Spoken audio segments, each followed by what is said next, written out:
علل خصوص برادرانی که در این ماه مبارک شما مقصد در بازارها و در مغازه ها نشسته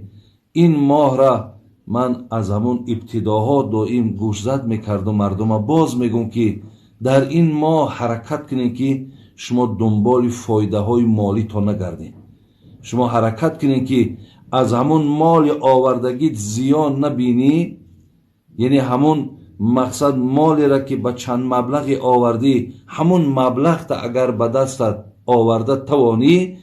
دیگرش را برادر از به خاطر ماه مبارک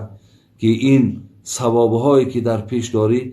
این را مقصد پیش رو بیار و از فایده ها پس بگرد، دستی مردم بگیر، در این ماه مبارک مردم یاردم که کمک که انشاءالله برادران عزیز و گرامی خداوند به طفیل این ماه مبارک با چند کرته در ماههای دیگر الله مهربان برای شما هم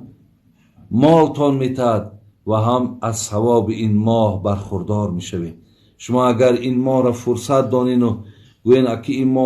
ماه غنیمت ایو، ما در همین ماه گرمی سودا میو،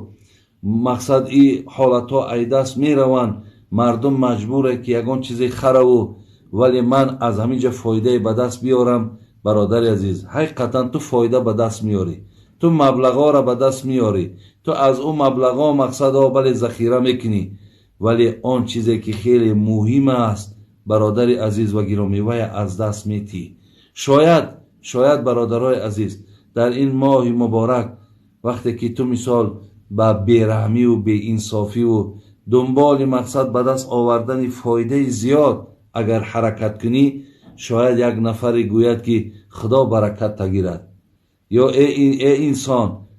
ماه رمضان یک رحم نمیکنی. همین سخن این ممکن برادر عزیز در همون تجارتی تو، در مال تو، در حیات تو یگان زیانی را البته بر بالای تو بیارد. اینا من از برای همچو برادر مسلمان، همچو یک خیرخواه شما برادرای عزیز و گرامی برای شما مقصد رسانیدستم.